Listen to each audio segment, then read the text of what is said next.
about deck building and deck building theory.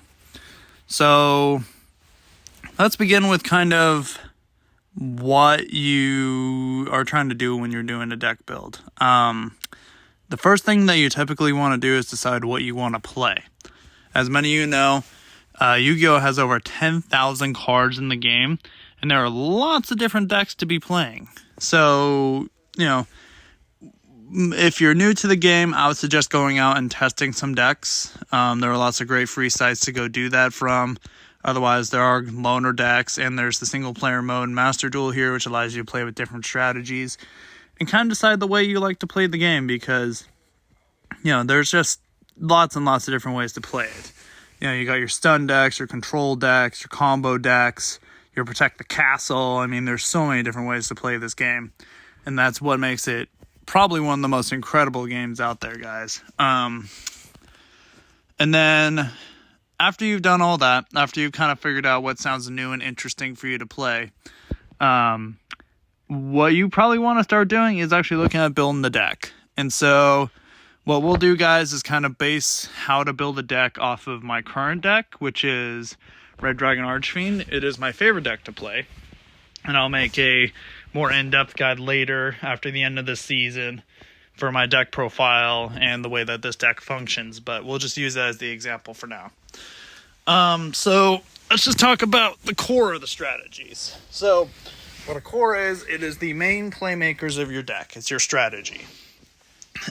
So when we're talking, for instance, about Resonator, you want basically your Crimson Resonator to be live as much as possible. And one of the biggest problems with this deck is you basically have 3 of these and 3 Resonator Call, and that's your only cards to get to it quickly. So, which is why this deck isn't very successful. But, basically you want that live as much as possible. Because when you have a Dark Dragon Synchro on the field, you can summon up to 2 Resonators from your hand or deck.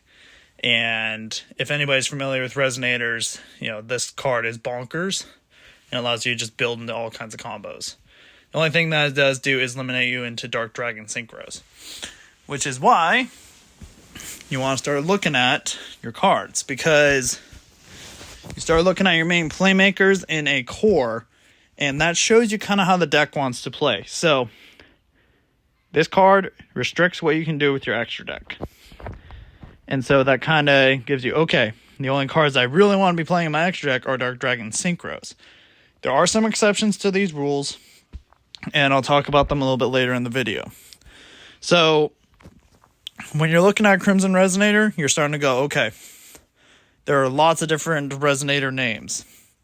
And so what you want to do when you're looking at the core of your deck is figuring out what cards are good in the deck, what cards are not good in the deck, and then you need to start looking at your ratios for what cards you want to see more often.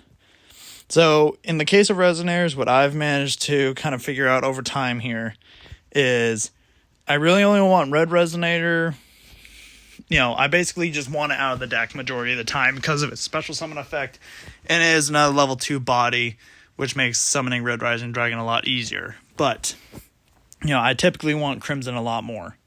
Right now I'm playing 1 Chain and 2 Synchrons because, again, I don't want to see those very often. I want to see Crimson Resonator more often, but they are names that I need for the game. And then 1 Creation Resonator because I need a level 3 Resonator for the deck. This is the best one to play. Let's go over some terms real quick with you guys before I go much further in this video. There are your staple cards. Actually, no, let's not even go there yet. Let's go.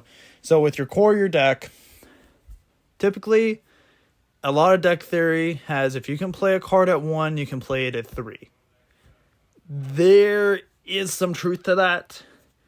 What I like to think of it more as is you want to play your best cards at 3, because your best cards are going to be what makes the deck go.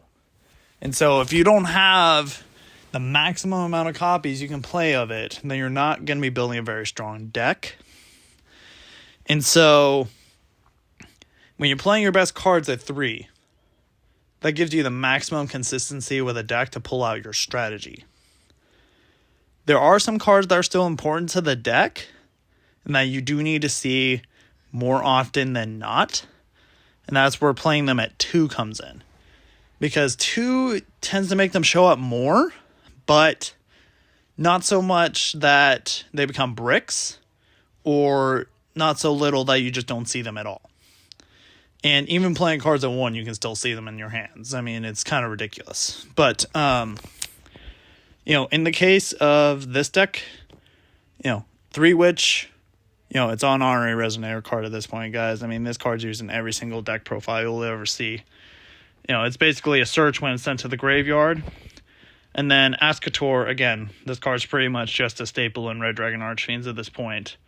It's basically a free special summon of a level 8, as long as you have an Ascator in hand or deck. But a card that most of the time, I was playing this at 3, but I've kind of found I like playing it at 2 as of late, is Wandering King Wildwind, which is an extender that can be searched, and after the following turn when sent to the graveyard allows you to search basically any resonator. But this card isn't useful on its own, because it's just a body on board, basically. And so you don't want to see it as often, but having it in the hand isn't the worst thing. And so when you're starting to build other decks, you need to consider the ratio of your core, because some cards are necessary for your core, and other cards aren't.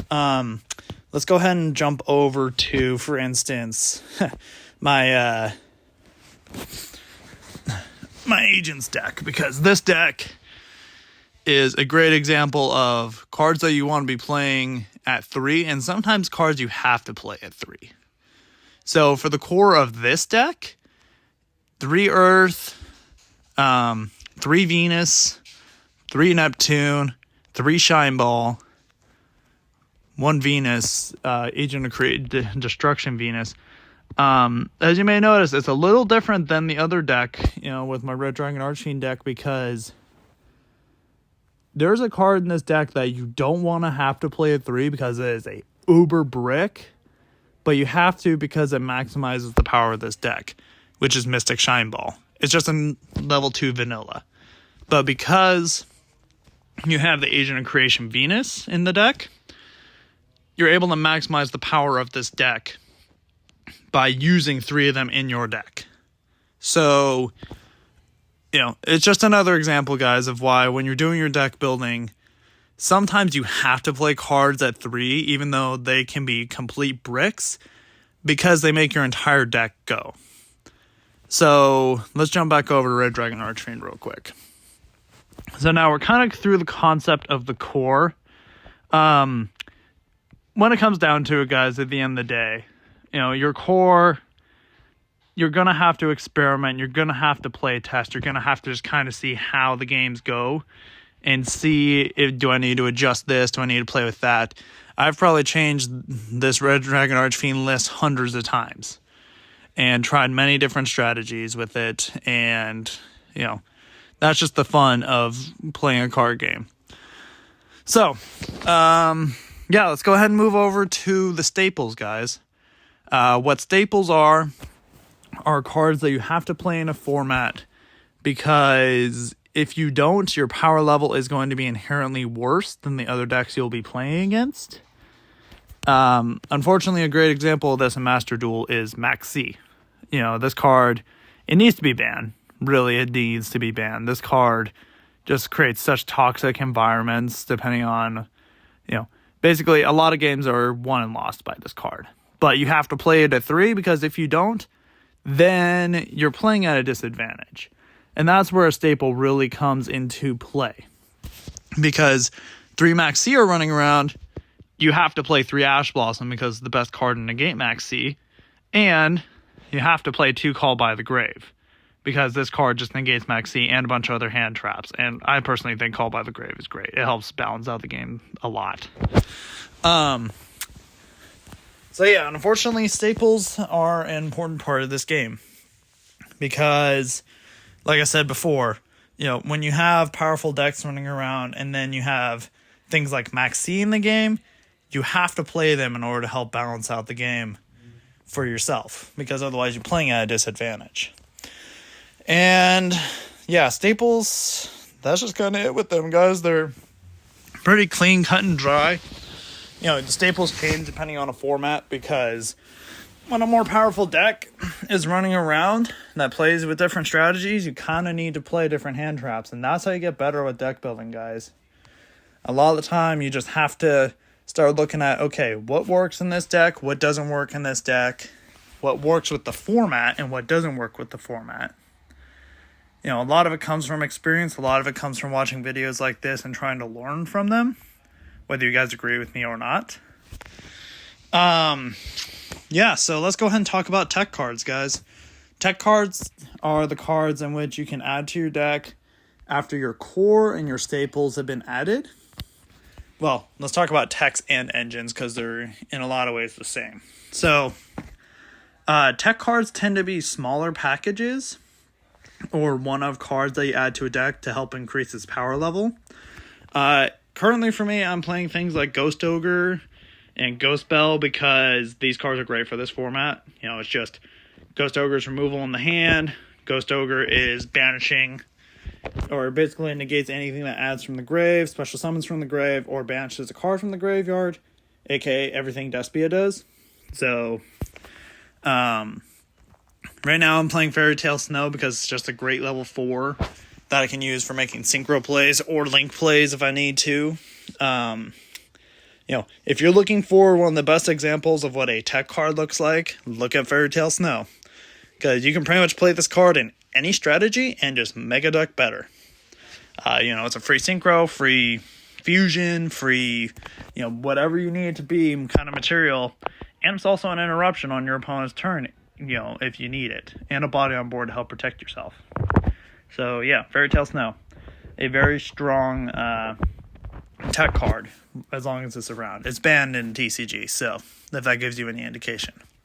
Another card that's very good, at least in this format, is Chaos Hunter.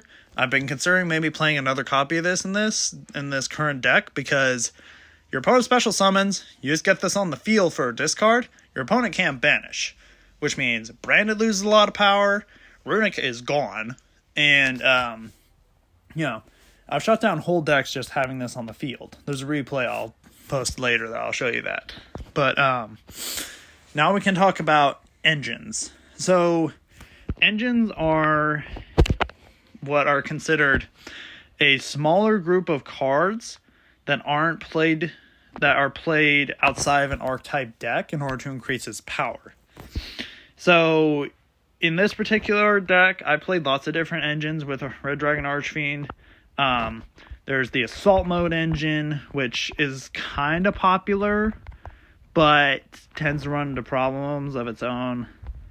Here, hold on, let me find it for you guys. So basically, yeah, you got your Sentinel. Basically, it's a free synchro engine, which is great in a lot of strategies, but if it gets interrupted, you're kind of done for the turn. I even played a small Dynamorphia engine for a minute. That was kind of fun, but it just didn't work well in my current deck / this format, which was 3 Thuries, 2 Frenzy, and then 1 each of this extra deck, kind of a fun little strategy to play. But depending on the deck you're playing, you may not have room for engines. So, that's kind of, again, up to your preference about how you're building a deck, what you're playing. Part of my favoritism with Red Dragon Archfiend is the deck is very open with your main deck, and only limits your side or your extra deck. And your extra deck is very, very strong. So you don't really need to, play outside of it very much unless you're adding, certain tech cards in. What I'm choosing to play right now, though, is the Adventure engine, because Adventure is just very strong. It's an Omni Negate. It's a free level 4 on the board for synchro summons. It's a bounce, with a spell card, which can be very important in some matchups. And also, at times, Wandering Griffin Rider is just a, level 7 to make a Baron de Fleur with. So, there are lots and lots of engines to play. There's like the Tenyi engine. Let me bring that up for you guys real quick so you can see what I'm talking about. Which is basically Vishuddha plus Monk equals a free bounce. That was very popular in the CCG for a while. You know, when you're doing deck building, you kind of just have to start playing with some of these engines if you choose to do so and discover what works for yourself. Let's go into kind of broader deck building now, guys, because now that we've gone through kind of what makes up a deck, let's talk about how to actually build the deck. So typically when you're building a core, you want somewhere between 20 to 25 of your core ideally. You know, some decks play more, some decks play less. In this current deck, my core is made of, 8, 11, 12, 14, 18, 21 cards is my core, which is a pretty good consistency because from a mathematical standpoint, if you play half of your engine starters in a 5-card, when you have 5 starting cards and you have 20 core in a 40-card deck, you're statistically going to be getting most of the time a playable hand. But that's where cards like an engine and stuff come in, because then it helps fill out more of the deck to give you more playable hands. Your engine's usually made up of whatever cards are left over after your staples, and 8 of those cards are almost guaranteed to go into 3 Maxi, 3 Ash, 2 Call By. So, typically you're going to have somewhere between 10 to 12 tech cards on average to be able to play with the deck, which, again, depending on what you're playing, may just be all hand traps, might be, trap cards to help slow down the game. That's where the creativity kind of comes in. Now let's talk about the extra deck, because the extra deck is probably even more important depending on the strategy you're playing.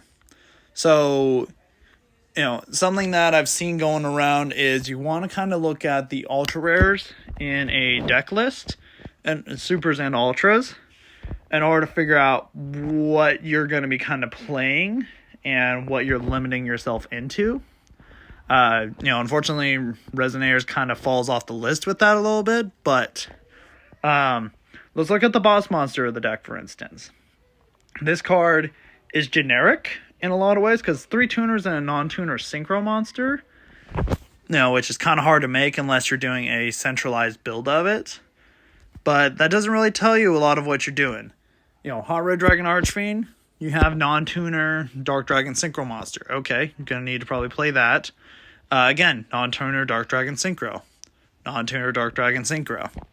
So, when you're starting to look at how to build a deck, you're going to need to start figuring out where your limitations are. And that will give you what you're going to be playing around with. The better strategies in the game or the meta tend to either be very good at one specific thing, like Sword Soul, or, then you also have cards like, when Emancipator was running around and still running around, not having any limitations on them and can just make whatever they want. And, again, that's kind of how you decide what kind of decks you like playing. Do you like working towards a certain strategy, or do you just like having an open board state and kind of build whatever you're wanting to play? Yeah. So another thing to also consider, guys, is consistency cards. Consistency cards are usually your pot cards. Some decks play certain pot cards better than others. Let's go ahead and do pot of, because that's an easier search. So you do pot of. There's cards like Extravagance. If you don't really care what's in your extra deck, this card's great because you just get +1 draw. Pot of Desires. Banish 10 cards from the top of your deck, draw 2. Pot of Duality. You can't special summon, but you can add 1 card from the top 3 of your deck. There's lots of variety to it, but all of them are basically the same, which is reducing your deck size. And some of the most successful strategies in Yu-Gi-Oh! History are able to reduce their deck size consistently so they can get to their play stars a lot faster. So, something else to consider when you're talking tech cards, guys. Yeah. Deck building is complex, guys. There's a lot to it. Yeah. I don't know how much more there is really to say. You know, just have to experiment and play around, guys, and hopefully you learned a little bit from my video today. I've tried my best to kind of explain deck crafting theory and kind of how deck building works when it comes to Yu-Gi-Oh! There's a lot to it, man, and really the best thing to do is kind of look up deck lists and try things out and be willing to learn and experiment a little bit and how you're going to be playing. And not every deck plays the same, you know, so hopefully you can keep an open mind and have fun and just enjoy the game of Yu-Gi-Oh! Thank you for watching the video, guys. Please like and subscribe for more videos and give my other videos a watch. Thank you. Have a good day.